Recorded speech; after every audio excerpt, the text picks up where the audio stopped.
The Galactic Council chamber buzzed with tension as delegates from 1,000 species filled the enormous hall. The massive hologram of a dying star dominated the space, its fiery surface roiling with instability.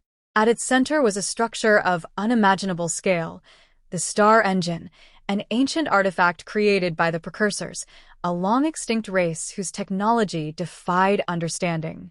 It had been built to stabilize stars, to save entire systems from collapse, but now, after millennia of wear, it had stopped working. Every effort to repair it had failed. High Chancellor Varnix addressed the assembly, his voice echoing in the grand chamber. The star engine is our last hope. If it cannot be repaired within the next standard week, the star will collapse, obliterating 6 inhabited systems. Over 1,000 of our brightest minds have failed. And now, in desperation, we have summoned a human. The murmurs in the chamber turned into audible disbelief. A human? The species barely understood galactic technology, let alone something as complex as the star engine. They were a young, scrappy race, known more for their persistence than their brilliance. It felt like an insult to many that such an important task would fall to them. Alex Carter walked into the chamber, unbothered by the waves of skepticism aimed his way. His rugged, utilitarian outfit clashed starkly with the sleek and polished uniforms of the other engineers. He carried a battered toolkit in one hand and a small tablet in the other, which he occasionally tapped as he glanced around. "So, this is the council," he said with a wry smile. "Lot bigger than the last committee I briefed about fixing a coolant system." Silence greeted his attempted humor. He sighed and straightened. "I get it. You're all thinking, why this guy?" Believe me, I've asked myself the same question. But here's the thing. You've tried everything you know. That's why I'm here. I try what you don't. A sharp voice cut through the crowd. It belonged to a crystalline being whose body refracted light in dazzling colors. "Human, over 1,000 of our engineers have examined the star engine. We've used technology your species cannot even comprehend. What makes you think you'll succeed where they have failed?" Alex shrugged. "Because I don't care how advanced it is. To me, it's just another machine. Machines break. Machines can be fixed." Chancellor Varnix gestured for silence. "Enough. Carter, you've been briefed on the stakes. Billions of lives depend on your success. Do you truly believe you can repair the star engine?" Alex's expression grew serious. "I won't know until I see it up close. But yeah, I think I can." An uneasy silence followed before the council reluctantly granted him access to the star engine. The transport ship took Alex to the edge of the dying star, where the star engine loomed, a colossal, spherical construct floating in the void, anchored by beams of energy that pierced the star's surface. As the ship approached, the enormity of the task hit him. The machine wasn't just large, it was ancient, alien, and alive in a way he couldn't quite explain. Stepping out onto the observation deck, Alex finally got his first close look. The star engine surface was a mix of smooth metallic panels and intricate carvings, pulsating faintly as if it were breathing. His escort, a reptilian engineer named Drock, gave a low hiss. "You should know, human, that this machine has already killed several of my kind. Its defenses are still active, and it resists interference." "Good to know," Alex said, examining the faint glow of energy lines running through the structure. "But defenses usually mean it's protecting something. That's a good sign. It means the core systems might still be intact." Drock frowned. "You're optimistic for someone facing certain failure." Alex grinned. "Optimism is just realism with a little flair." He approached the access point, a massive hatch etched with symbols that none of the other species had managed to decode. As he placed a hand on the surface, a faint hum resonated through the structure. The Guardian AI, dormant for centuries, flickered to life. Unauthorized access detected, it intoned in a language Alex didn't understand, but somehow, he felt the meaning more than heard it. "Yeah, I get that a lot," Alex muttered. "But I'm not here to break anything.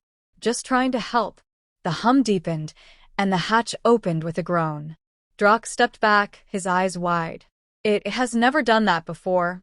Alex glanced over his shoulder. "Guess it likes me." Inside, the star engine was even more breathtaking. Vast corridors of intricate machinery stretched into infinity, lit by faint pulses of energy. Panels floated midair, holographic displays flickered with unreadable data, and strange, melodic sounds filled the space. It was both beautiful and overwhelming. Alex began his inspection immediately, climbing into the labyrinth of machinery with his toolkit slung over one shoulder. He examined components, tapped on panels, and occasionally muttered to himself. "Most of this isn't broken," he said after a while. "It's just asleep, like it's waiting for something." Drock, standing at a distance, looked skeptical. "If it's waiting, why hasn't it responded to our efforts? We've tried everything, scanners, energy pulses, neural interfaces." "Because you're too advanced," Alex said simply. "You're throwing tech at it, expecting it to respond in kind. But this thing wasn't built for brute force or precision. It's like trying to start an old car. You don't just push buttons and hope. You've got to feel it out." Drock tilted his head. "Feel it out? That sounds unscientific." Alex chuckled. "Maybe. But machines are like people. Sometimes they just need someone who understands them." As he worked, Alex discovered strange redundancies in the system.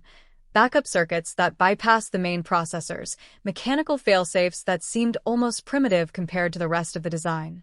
It was as if the creators had anticipated failure and built in solutions that didn't rely on complexity.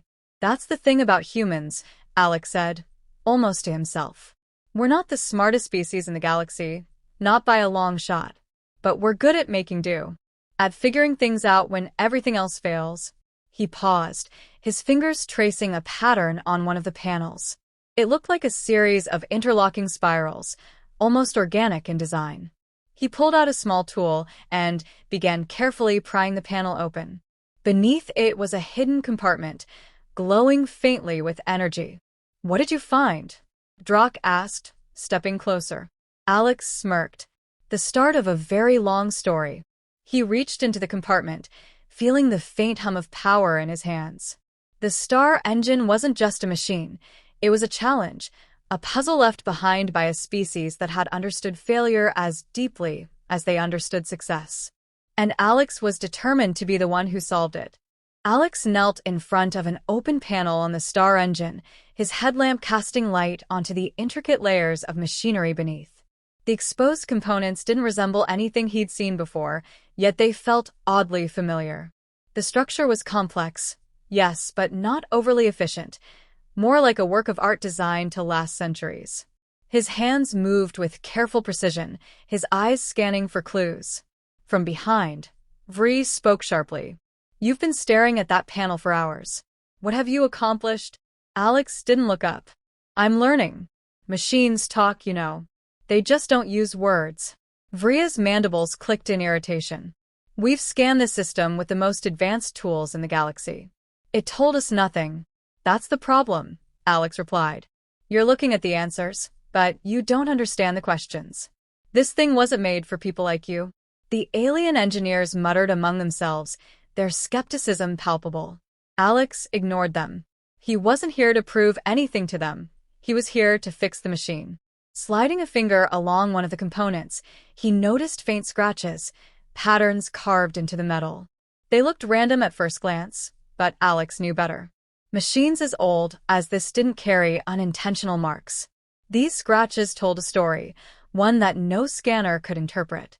"It's not just wear and tear," he murmured. "Someone's been in here before. Sabotage, maybe?" Drock stepped forward, his reptilian eyes narrowing. "Impossible. The star engine has been dormant for millennia. No one could have tampered with it." "Then explain this," Alex said, pointing to the marks. "These aren't natural. Something tried to stop the system from working." Drock hissed softly, leaning closer.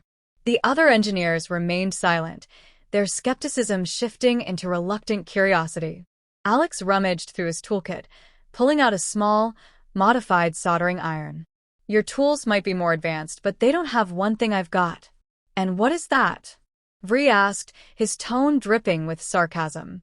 "Hands-on intuition." Alex grinned, connecting a loose wire to a secondary circuit. The dormant panel flickered, faint symbols glowing to life. A soft hum filled the air as the system responded to the connection. The alien engineers recoiled slightly, their disbelief turning into astonishment. "You're bypassing the primary system," Drock observed. Why? "Because it's not broken," Alex explained, his fingers moving deftly. "The core is locked out. Whoever built this thing didn't want just anyone accessing it. So I'm going around their defenses. It's like hot wiring an old car." Drock tilted his head. Cars?" Alex chuckled. "Forget it. The point is, sometimes the simplest approach is the best. You don't have to reinvent the wheel when a good shove will do." The panel fully lit up, and the symbols began shifting rapidly.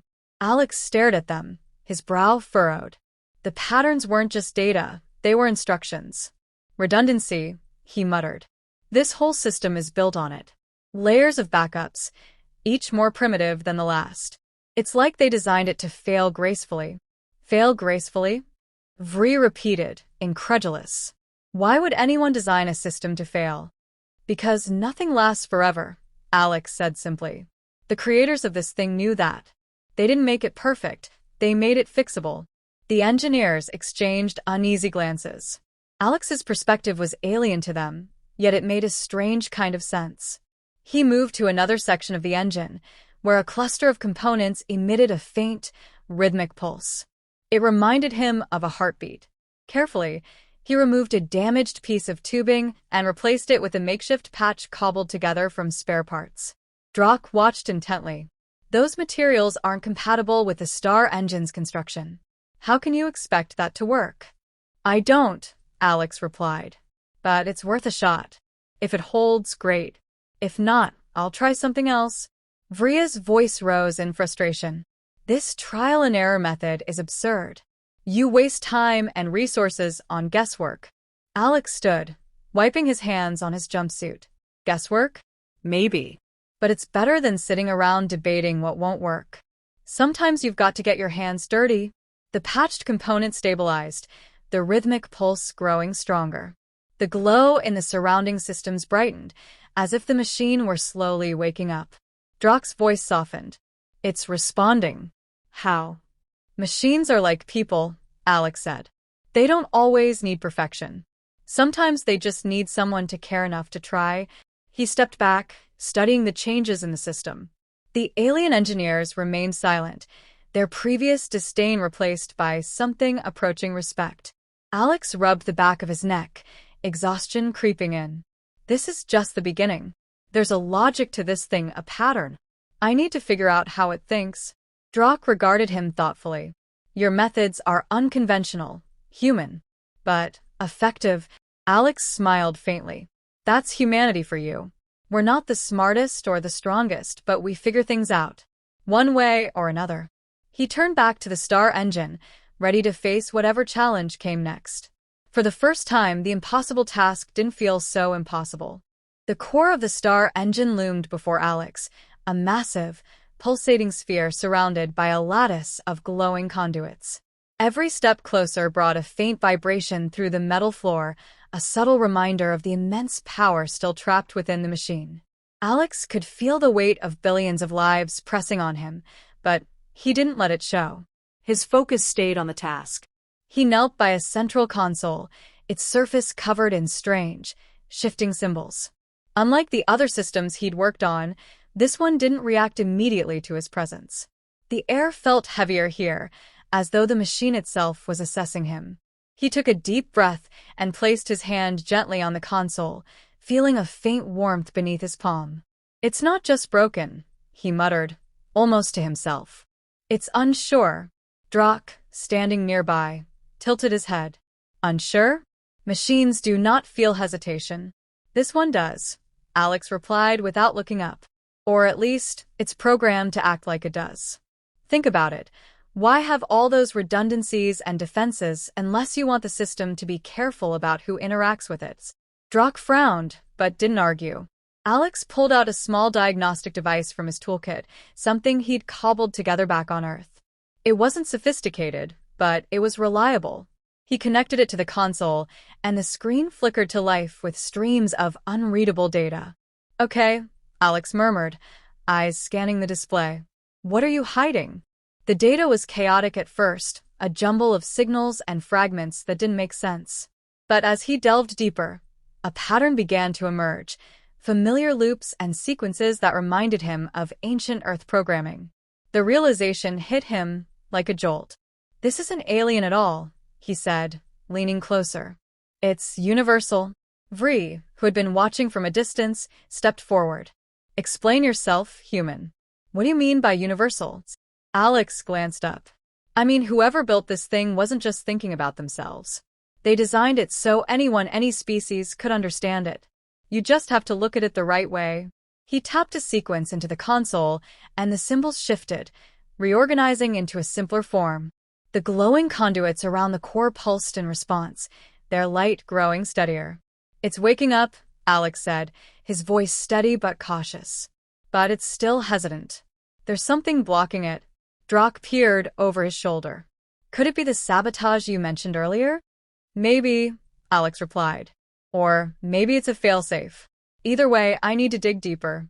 He worked quickly, his hands a blur as he bypassed damaged circuits and rerouted power through auxiliary systems. The star engine seemed to respond to his efforts, its hum growing louder, more rhythmic. But there was resistance too, parts of the machine that refused to engage, as though they were fighting him. It's like it doesn't trust me, Alex muttered. Drock clicked his tongue. Perhaps it senses your lack of expertise. Alex laughed, a short, dry sound. Or maybe it's just scared. Machines aren't so different from people. They don't like change. And they definitely don't like being fixed by someone they don't know. He reached a junction where several conduits converged. One of them was completely dark, its surface cracked and pitted. Alex traced a finger along the damage, his mind racing. This wasn't natural wear, it was deliberate. Here it is, he said softly. The block. Vri stepped closer, his skepticism replaced by curiosity. Can you remove it? I think so, Alex replied, pulling out a set of tools. But it's tricky. Whoever did this knew what they were doing. They didn't just shut the system down, they made it doubt itself. Drock snorted. Machines do not doubt. Alex shook his head. This one does. It's not just following orders, it's thinking. Deciding. That's what makes it special. That's why it's so hard to fix. Carefully, he began repairing the damaged conduit, replacing cracked sections with salvaged parts from his toolkit. The process was slow, each adjustment requiring precision. As he worked, he spoke softly, as if comforting the machine. You've been through a lot, haven't you? He said. Built to save worlds, left to drift for centuries, then poked and prodded by people who didn't understand you. No wonder you're a mess. Drock watched him, bemused. You speak to it as if it can hear you. Maybe it can, Alex replied with a shrug. Or maybe I just like talking. Either way, it seems to be working. The conduit began to glow faintly, its light spreading through the surrounding system. The star engine's hum deepened, resonating through the chamber like a heartbeat. Alex grinned, wiping sweat from his brow. There we go, he said. One step closer. But as the light reached the core, the machine shuddered violently, its glow flickering. Alex staggered back, his heart racing. The resistance he'd felt earlier surged, like the machine was fighting him. It's pushing back, he said, his voice tense. Something's still wrong. Drock hissed. Perhaps you have done more harm than good. Alex ignored him, his mind racing.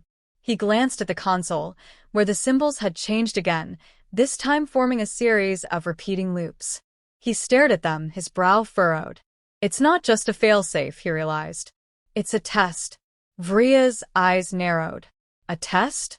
For what purpose? To see if I'm worthy, Alex replied, his voice steady. This thing doesn't just need fixing. It needs understanding.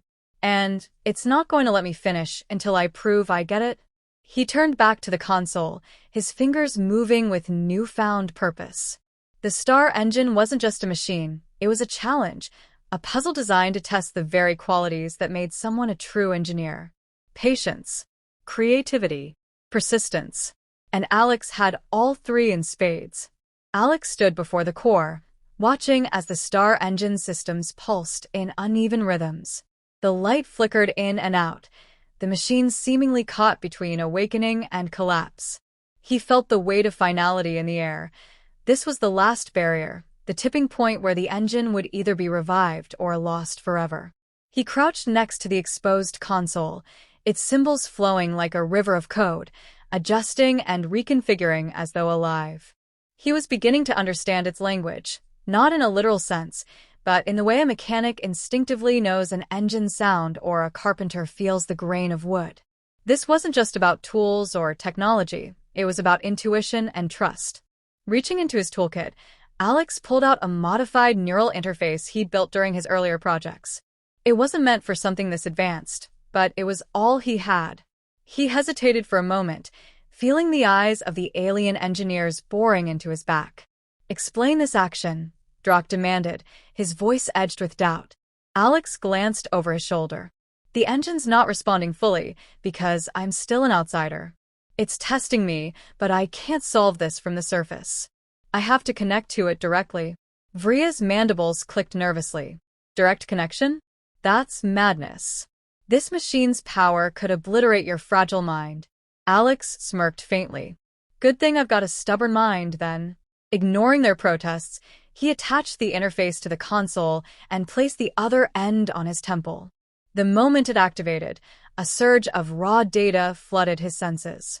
It wasn't just numbers or symbols, it was memories, echoes of the star engine's creators and the eons it had endured. He gritted his teeth, forcing himself to stay focused. The images came in flashes, a civilization standing proudly as they built the engine, their voices filled with hope as they entrusted it to the galaxy, the devastation as something unknown tore through their worlds, leaving the machine adrift in darkness. Then came the sabotage. Alex saw shadows, figures who'd tried to use the star engine for their own purposes, corrupting its systems and leaving it to rot. The machine's defenses had activated, sealing itself off from everyone. It had waited ever since, mistrusting every attempt to fix it, fearing another betrayal. Alex felt a pang of empathy. "You're not just a machine," he whispered. "You're a survivor." The connection deepened, and Alex began to see the true structure of the star engine. Its systems weren't just complex, they were layered, designed to adapt and evolve. But the sabotage had corrupted its core protocols, creating a loop of self-doubt that the machine couldn't escape. "All right," Alex said aloud, his voice steady despite the strain. "You've been hurt, but I'm here to help. I'm not like them." The symbols on the console shifted, their flow slowing as if listening. Alex worked quickly, navigating through the layers of corrupted data. He didn't try to erase or overwrite the damage. He knew that wouldn't work. Instead, he created pathways around it, giving the engine room to breathe and rebuild itself. Drock and Vri watched in stunned silence as the core's light grew steadier, its hum deepening into a resonant thrum. "It's responding," Drock said, his voice hushed. "He's succeeding." But Alex wasn't done. He reached the final barrier, a lock placed on the engine's deepest systems. The symbols here were different, more abstract, as though they weren't just data, but something closer to emotion. "This is it," Alex muttered. "The heart of the machine." The lock required a key, but it wasn't something physical or even logical. It was a test of intent, a challenge to prove he understood what the star engine truly was. Alex closed his eyes, letting the machine's presence wash over him. "It's not just about fixing you," he said softly. "It's about trust. You are built to save others, but you can't do that if you're stuck in the past. Let me help you move forward." The symbols shifted again, slower this time, as though the machine were considering his words. The hum grew louder, filling the chamber with a low, resonant pulse. Alex held his breath, waiting. Finally, the lock released. The core's light flared, bathing the room in a warm, golden glow. The conduits pulsed in perfect rhythm, the star engine fully awakening for the first time in centuries. Alex removed the interface, staggering slightly as the connection broke. Drock caught him, his reptilian grip surprisingly gentle. "You did it," Drock said, his voice filled with awe. Alex smiled weakly. "Told you." Humans fix anything. Vree stepped closer, his earlier skepticism replaced by something approaching admiration. How did you know it would work? I didn't, Alex admitted. But machines are like people. Sometimes they just need someone to believe in them. The star engine's hum deepened, its energy flowing outward like a heartbeat. Alex knew it wasn't just alive, it was ready to fulfill its purpose.